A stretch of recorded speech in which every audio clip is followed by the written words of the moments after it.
Epidemia, pandemia e endemia são termos explicados pelo biólogo João Trindade Marques neste vídeo da série Saberes da Terra, que faz um histórico das principais doenças que atingiram o Brasil e o mundo nas últimas décadas.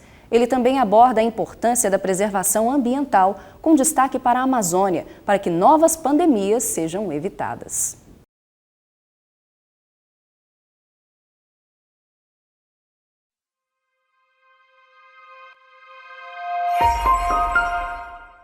A pandemia ela cria o problema de saúde da pandemia em si, mas em termos sociais, os problemas que tendem a aparecer são, na verdade, problemas já existentes que estão sendo exacerbados ou evidenciados. O grande problema social que foi escancarado com a pandemia é a desigualdade. Isso até impede a sociedade de responder bem, porque se as elites que têm todas as vantagens e acesso a tudo não sofrem com a pandemia, eles tendem a não responder à pandemia. E o que a gente está vendo é que a pandemia afeta principalmente as pessoas de baixa renda. Uma das coisas positivas que foi evidenciada pela pandemia é a importância e a resiliência do SUS. Se a gente não tivesse o SUS, nós teríamos mais de 1 milhão de mortos, sem a menor sombra de dúvidas.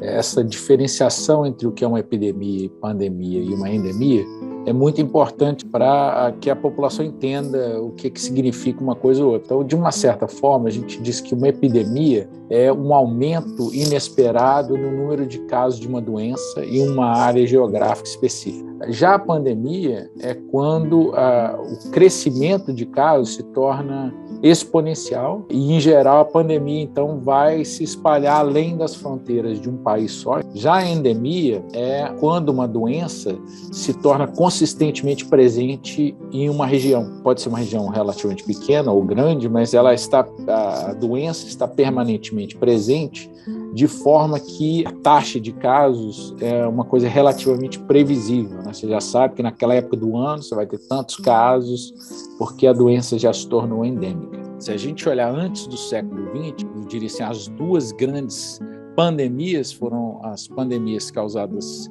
pelo vírus da varíola e as pandemias causadas pela bactéria da peste bubônica, que assolaram principalmente a Europa.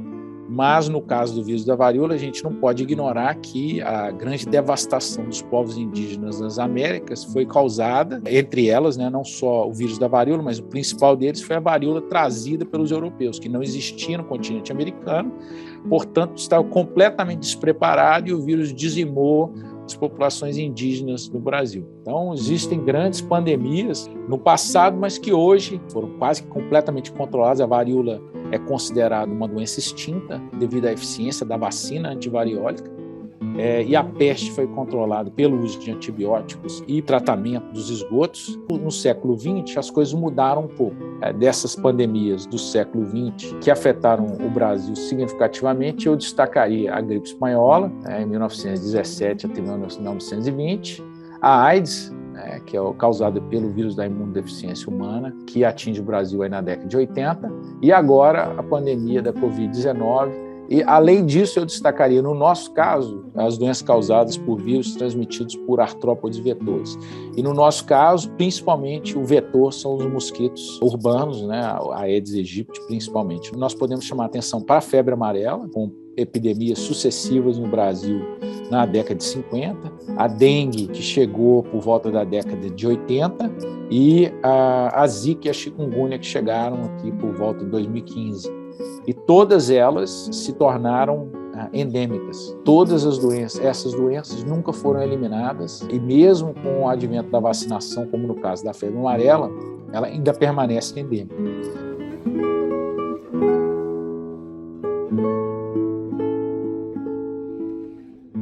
O oferecimento de vacinas para a população dentro do Programa Nacional de Imunizações e o planejamento de vacinação de crianças e a implementação, o Brasil sempre foi exemplo mundial. As taxas de imunização no Brasil estão sempre entre as maiores taxas do mundo, e a aceitação de vacinação no Brasil também está sempre entre as maiores taxas do mundo.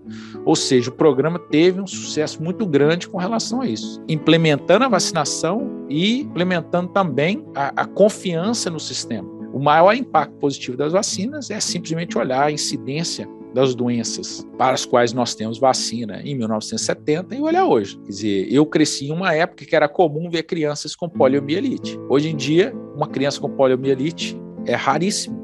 Nós não temos casos registrados de infecção natural de varíola desde os anos 70. Então, isso é um sucesso do programa de vacinação. Então, o Brasil é um exemplo para isso. Agora, para começar do zero, nós não conseguimos. Então, um grande exemplo foi na vacinação contra a Covid.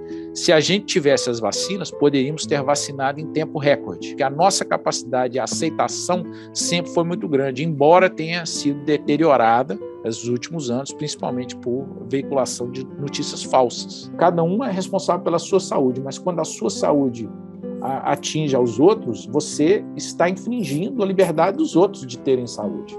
E nesse caso, quem não toma vacina está contribuindo para a circulação do vírus, está contribuindo para a manutenção da pandemia. Então, está pondo em risco todos os outros.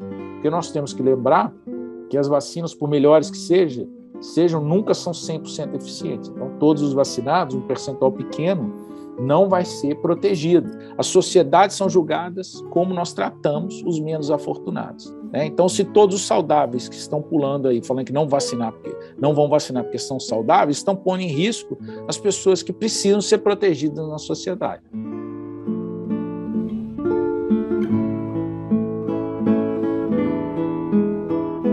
Nós não estamos preparados, não estávamos preparados e continuamos sem estar preparados caso outra pandemia apareça.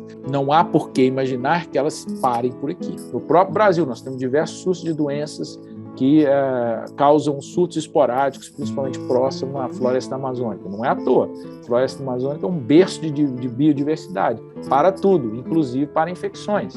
Então, quanto mais a gente destruir a Amazônia, mais a gente vai se expor a esses possíveis novos patógenos. Existem os aspectos biológicos, moleculares, que permitem com que um vírus salte de um hospedeiro animal para o ser humano. Então, são modificações, pequenas modificações nas suas proteínas que permitem com que ele adquira essa capacidade. Então, se um animal vive em equilíbrio com o seu vírus no meio da floresta amazônica, que nunca vai ver um ser humano, esse salto nunca vai acontecer. Mas com o aumento do desmatamento, aumento da urbanização, com as mudanças climáticas que têm feito destruições dos ecossistemas, esses equilíbrios estão sendo quebrados.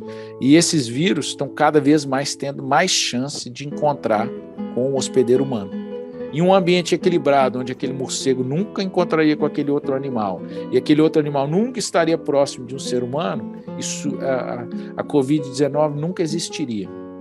Então, quanto mais nós causarmos desequilíbrio biológico, maior a chance que isso aconteça, esse contato. O que é possível se fazer para se preparar para novas pandemias? Em longo prazo, em médio e longo prazo, o que nós temos que fazer é tentar reverter as mudanças climáticas, tentar minimizar a destruição da natureza, mudar nossas práticas de manejo animal. Em termos de medidas imediatas, o que pode ser feito é preparo na resposta. Isso exige uma colaboração mundial muito grande. São coisas que a gente tem que pensar em longo prazo. Pandemias não têm nacionalidade, elas não respeitam fronteiras. Dessa forma, a resposta tem que ser mundial. A OMS hoje é uma organização que recomenda, mas a grande maioria dos países não aceita a recomendação, como o Brasil não aceitou recomendação alguma da OMS. Depende da decisão do governo. E dessa forma, a OMS teve um papel muito menor do que poderia ter tido, se ela tivesse mais poder, se tivesse mais investimento. E se a OMS ou qualquer outra organização que fosse mundial nesse sentido, tivesse a liberdade, os recursos e o investimento para responder contra as pandemias, sem dúvida, do meu ponto de vista, seria o ideal. Seria uma resposta rápida, no local necessário, completamente aberta e isolada de qualquer governo local.